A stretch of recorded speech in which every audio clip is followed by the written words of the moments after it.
Hello guys, for today's video ay mag-change oil tayo ng ating motorsiklo. Ayan, matagal-tagal na rin siyang hindi na-change oil. Mula nung nabili ko, hindi pa siya na-change oil.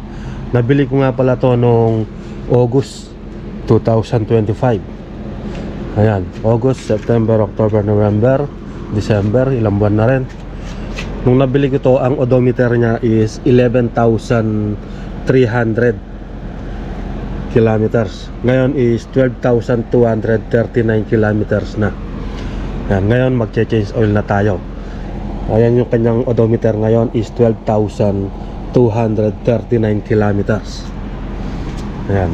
Ang aking motor pala is Daytona Miro 125. Ayan. Kakalasin natin siya dito. Dito natin ilalagay yung oil. Tapos dito tayo magkakalas. Ayan. Ito, yung 17mm, tatanggalin natin. Dito yung oil nya. Ayan. At ito yung mga gamit natin. Meron tayong pliers dito, long nose and plies, tsaka screwdriver. At ito naman ang gagamitin nating oil, Shell Helix Ultra 5W40 1 liter. Ilalagay natin to. At meron tayong plastic container dito, lagayan ng change oil. Ayan, binutas ko na. Ayan, dito tutulo yung oil. At bumili din tayo ng socket wrench. Ayan, nabili ko nga pala to sa Sopot. At saka yung mga gamit ko, nabili ko yan sa Sopot. Ito, ang presyo nito is 13 euro. Ayan, kumpleto na siya, oh. Ganda, no? Ayan, umpisa na natin ang pag-change oil natin. Kakalasin muna natin tong nakaharang dito. Itong screw na to, 8mm siguro to, 8mm. Tapos dito tutulo yung oil. Tatanggalan din natin to. At magtatanggal din tayo ng oil filter. Sana nililinis lang yung kanyang oil filter. Kapag hindi yan nililinis, patay tayo dyan. Wala tayong pampalit ng oil filter. Yan, umpisa na natin. Ayan, gagamit na tayo dito ng 17mm socket wrench. Yan, sakto. Sakto siya. Tutulo na yan.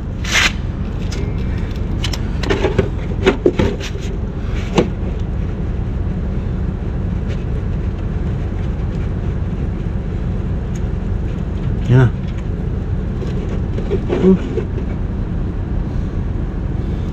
Tumulo na.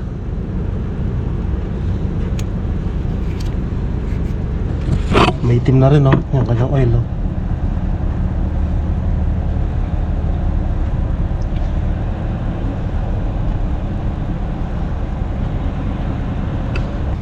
Ayan, konti-konti na lang. Ngayon naman is bubuksan na natin yung dito. Dito tayo maglalagay ng oil. Bubuksan na natin.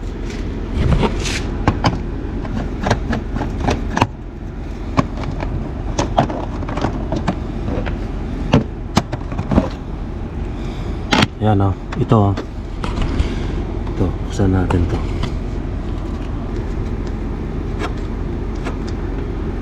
Diyan tayo maglalagay ng oil. Tatanggalin ko na rin itong oil filter. Gagamit tayo dyan ng 8mm socket wrench.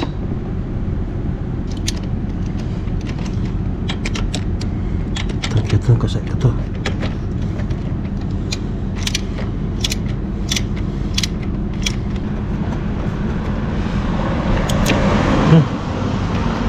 Ang dintin dito.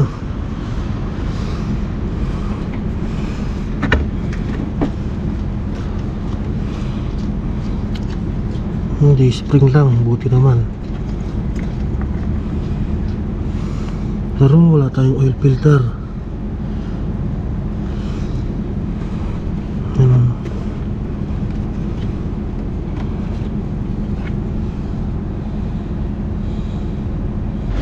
So ayan guys, nilinis ko na lang muna yung kanyang oil filter dahil wala pa tayong pampalit.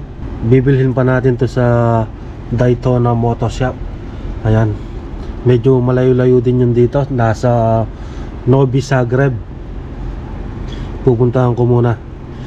Pero next time ko na papalitan ito sa next change oil na.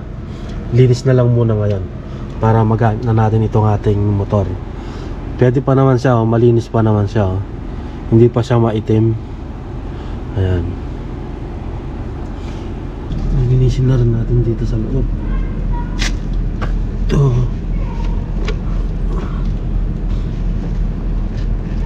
Ayan na, malinis na. Tapos dito naman. Okay, balik na natin. Kung paano natin tinanggal, ganun din. Ayan. Yan, wala kasi tayong pampalit eh.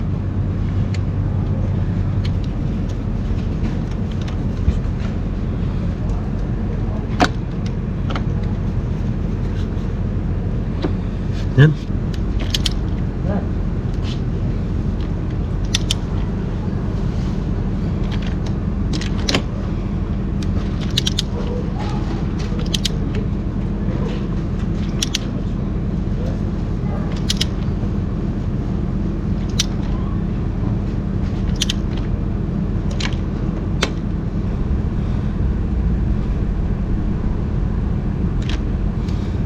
Dito naman is gagamit tayo ng embudo sa paglagay ng ating engine oil na Shell Helix Ultra 5W40. Ayan, ito ang ating embudo. Lagyan natin dito. Ayan, tapos ilalagay ko lahat tong 1 liter na to dahil binuksan natin yung kanyang oil filter.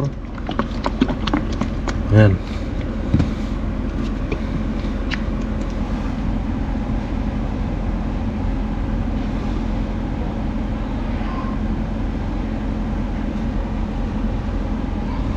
Tingnan natin dito kung tumutulo. Check muna natin. Ayan, wala.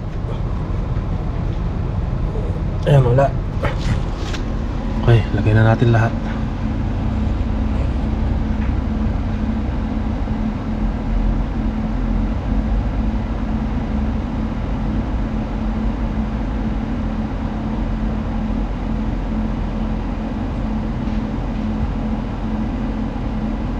Ayan guys, nailagay na natin lahat. Ayan o. Wala na o. Alright. Sige. Hanggang sa huling patak, lagay natin. Sayang yan. Ayan, pagkatapos natin ilagay, takpan na natin. Ayan. Takpan na natin. Kahit hand tight lang, pwede na to. Grabe guys, nanginginig na ako. Malamig. Screw. Yan, yan na. Subukan na natin guys. Yan, okay na. Ayos. Grabe. Nakapag change oil na tayo. Ayos na naman ang ating pagmumotor guys. Ayan, ang odometer natin is 12,239. Ang second change oil natin is mag plus 2,500 tayo.